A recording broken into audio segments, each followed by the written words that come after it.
All right, what's going on, everybody? Gaby Card Stacks here. I sold 21 cards over the last day or so for $152 in total. So we'll be running through everything that sold and then also explaining why you need to be taking advantage of eBay's standard envelope program to help really maximize your margins. So let's jump right into these sales here. First one up, select turbocharged rookie insert of Justin Fields. This was part of that $100 lot that I picked up of Justin Fields, trying to sell all that low end stuff, chipping away at the total.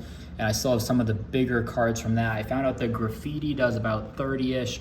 The two optics, there's a scope and a variation, do about 40 or so. And then I still have the PSA 10 canvas, which goes between 50 and 60 bucks. So slowly chipping away and making some margin there.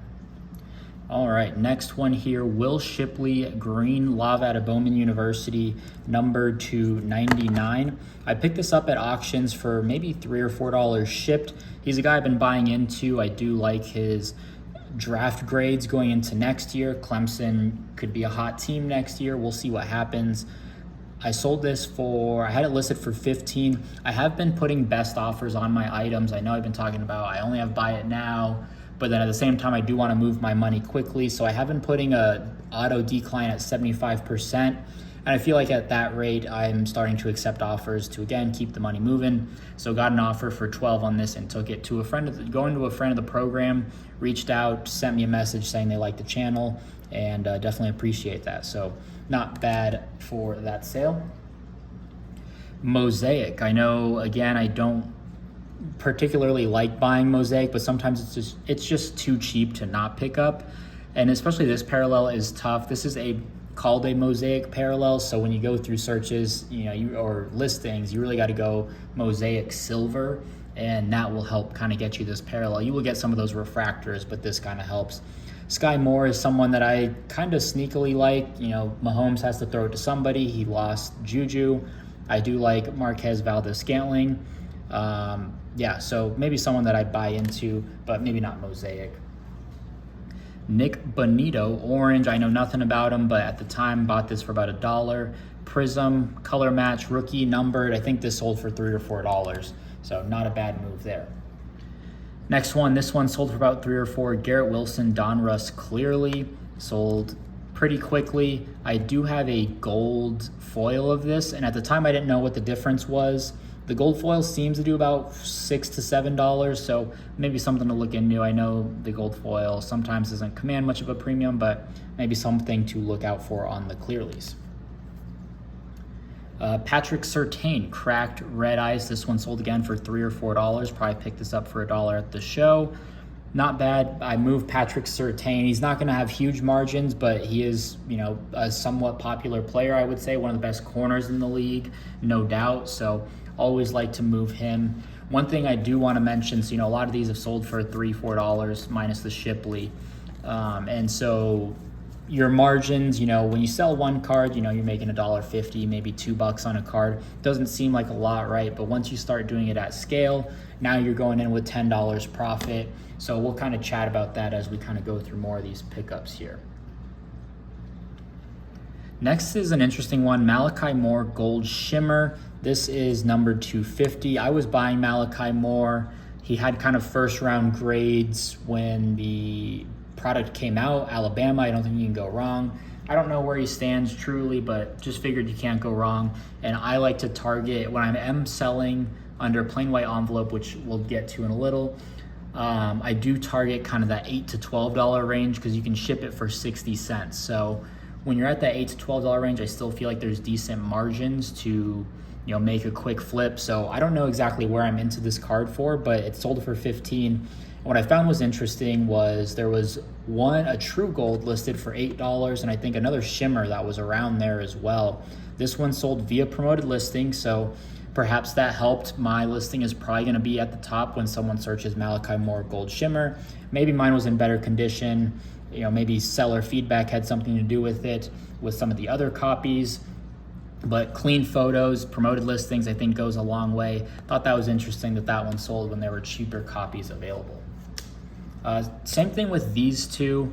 These two I had for $5 a piece. Someone bought them both together. I feel like someone probably could have bought 3 copies for probably less than what they paid here. There was 1 copy for $1.75 shipping, a couple others for like $2 to $3. So not sure, but again, I think clean photos, good seller feedback, and promoted listing certainly helps. And these were part of a huge lot of cards that I recently listed. I did an audit of all my inventory and what's on eBay and found that there were close to 150 cards that I didn't have listed. So grinded that all out yesterday, and these sold pretty quickly. So you can't list if you don't sell, so definitely get to listing when you can. Next is this Odell Beckham X-Fractor, the catch. I love this card. I love my blue copy, I think numbered to 199. I buy and sell this card quite frequently. It's just a very cool image, almost iconic in football. And this card is interesting because on social media, you'll always see people saying you can't buy on eBay to flip on eBay. You know, if you get a steal on eBay, that's a new comp on the card, and there's no such thing as a steal on eBay. I don't think there's really any truth to that. Maybe there's some truth, but I've had a lot of instances where I'm buying cards, kind of like that Will Shipley green over here. I'm buying cards at auctions, when not a lot of people are looking, and then relisting them because I know it's a scarce card and I know that there's room for it on a buy it now. So this card I got for 99 cents plus $5 shipping. Got it, I think, June 3rd or June 4th or 5th, and it sold yesterday and for $18. Again, I had best offer on it. Someone sent an $18 offer, decided to take it. Am I in the money? Yes. All right, I'm going to take the offer. So this was a nice flip. I think I'm making $7 off of having it in hand for 2 to 3 days. So just knowing what you're buying, utilizing that plain white envelope. So this seller said $5 shipping. Had they had plain white envelope, I think, they're making at least a couple dollars. Selling at 99 cents, $5 shipping, they're probably paying eBay to sell this card, which sucks. So I think that kind of leads me to this next point. I think comps, when you have a $10 free shipping comp, I think that's the same exact thing as $5 plus free shipping. Only difference is when you're shipping with that plain white envelope method, your label is 60 cents. It has tracking on it. It's not as efficient or effective as your standard bubble mailer with tracking. Sometimes there are issues. Sometimes a card does get damaged. I've probably sent over 1,000 envelopes in my eBay since they've rolled it out a few years ago, and I've maybe had 5 issues. 2 of them were probably my fault. I sent out relic cards that were a little too thick that got damaged. 1 just never made it, but they have insurance on it, and I've never had a insurance claim get denied, which is great. So just take advantage of that, because when you're selling at $10, you're probably netting $8 after fees and shipping. If you sell at $5 plus $5 shipping, you're probably only netting $2 to $3 after shipping and the fees and all of that. So something to think about there. And again, when you're buying a card, when you're buying a $5 card, you don't want to pay half of, you're paying $10 in total. You don't want half of that to go to shipping. Or when you're paying $15 for a card and a third of that goes to shipping. When it's a $2 card, you don't want to pay more for shipping than the actual card. So take advantage of eBay standard envelope for sure. Next to Micah Parsons, I bought these for about $1, sold for a pair $8 together. Micah Parsons moves for me, and people will say there's no value in defensive players. It's all about quarterbacks and a little bit of wide receivers now. I think Jamar and Jefferson, certainly help that. Tyreek. There's a lot of really popular receivers these days, game-changing guys. People will say no money in defensive players, and I will show you all of the sales that I have in Micah Parsons. He's one of the top jersey sellers in the league, and I think there's a lot of merit to that in cards, which is kind of popularity. His fan base is there. Cowboys sell well. Always pick up Micah Parsons when you can. Next is this Brian Robinson Jr. This is a Hyper to 175. Another card I was experimenting with best offer, and I do think having best offer now with that 75% auto decline anything, I think that might be my new strategy maybe, just because it weeds out the people who are going to offer, half of my listing. And at 75%, I'm sure I still have margin on the card. They are offering that because they want the card, so why not? Am I making money? Yes. So tried that out, had this listed for 20, took an offer for 15. Again, I just want to move money, move it into something else. Next card, Hunter Long Optic Purple, number to 50. At the time, this is a different top loader. I didn't pay 10. I paid for $1 or so for this in that big color lot from last show. You know, for me, I think of, you know, there's only 50 copies of this card. I have bought Hunter Long in the past. I think some like Pulsar Contenders and some other color and such. So I don't know what his role is in Miami. But this went to a friend of the program. They reached out after they purchased and said they enjoy the video. So again, appreciate that. And sold it for $4. Again, not huge margins, but now let's take a look at all these cards. If you're making $2, $3 a card, we've got $15 or 15 cards in here. We're looking at, you know, $45 in profit. So it's kind of a rinse and repeat. And again, I'll kind of touch on that when we get through the rest of the recap. But Hunter Long, you know, there's only 50 copies of this in the world. I'll take a chance at $1. Who knows what happens. This is another card, Drew Bledsoe, Purple Ice. I do love the Purple Ice at a 225 on Prism. A little off-centered here, pretty heavy. But yeah, I like this one because I bought it for about $1. Taking a chance on veteran or even Hall of Fame or Legends, color, numbered stuff out of Prism. Bought it for $1. This sold for $6. You know, rinse and repeat for me. Another one, Carson Strong, got this for about $1. Red Wave out of 149. Yeah, this one sold pretty quickly. I was part of the lot that wasn't posted. I grinded out all those listings and cards started to move pretty quickly. This one got for $1, sold for $5. And then I saw on Twitter last night, someone was selling his Prism Rookie Silver. I don't know if all autos are silver, but saw it for $5. I'm like, oh, is he? I don't know anything about him. I know he went to Nevada. I kind of followed him just being West Coast back when I was, you know, you watch Nevada and San Jose State at 11 p.m. at night. But didn't know where he was, if he was on the depth chart. He's in some other league now, so I don't know.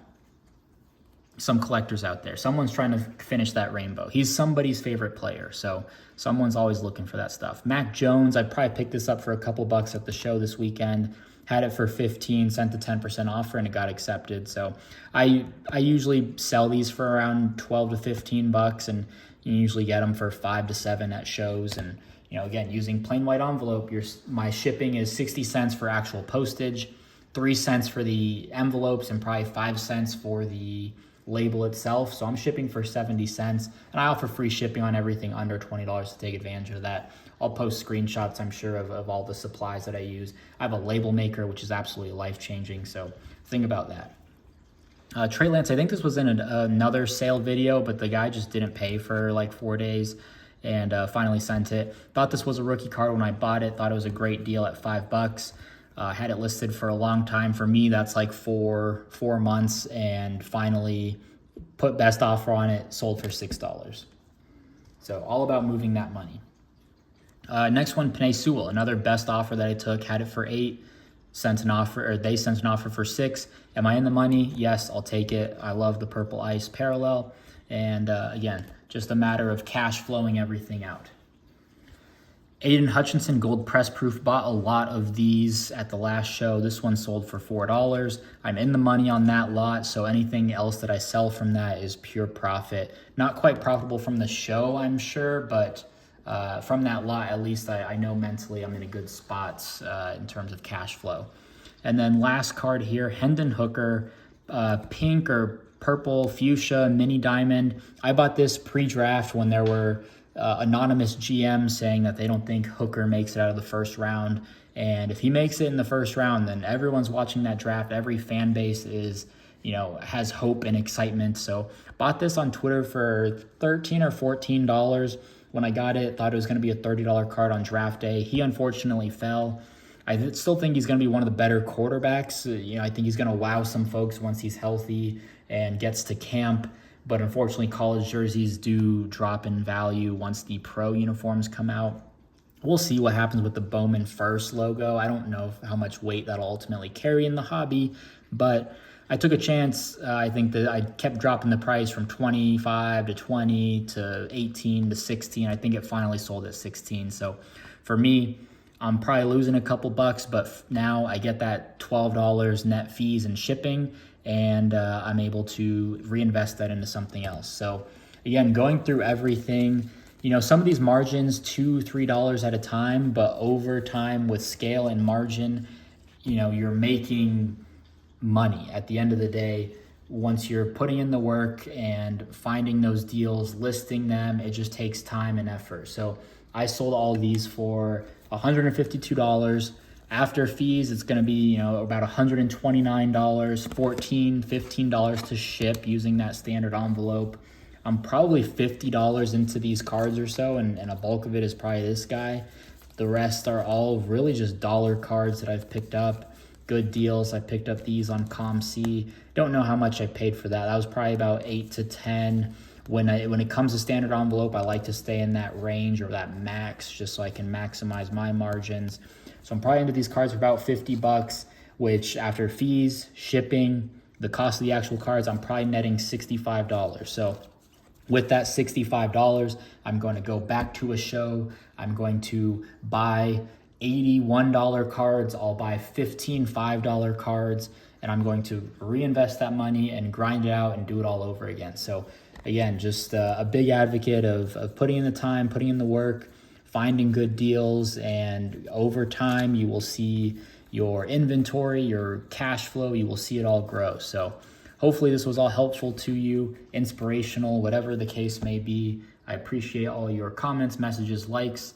If you enjoyed this, let me know. Follow me on social media. Everything is down below. Twitter, Instagram. I'm more active on Twitter and on my eBay store as well. If you have any questions, always feel free to reach out. Always available for you to help. And we'll see you in the next video.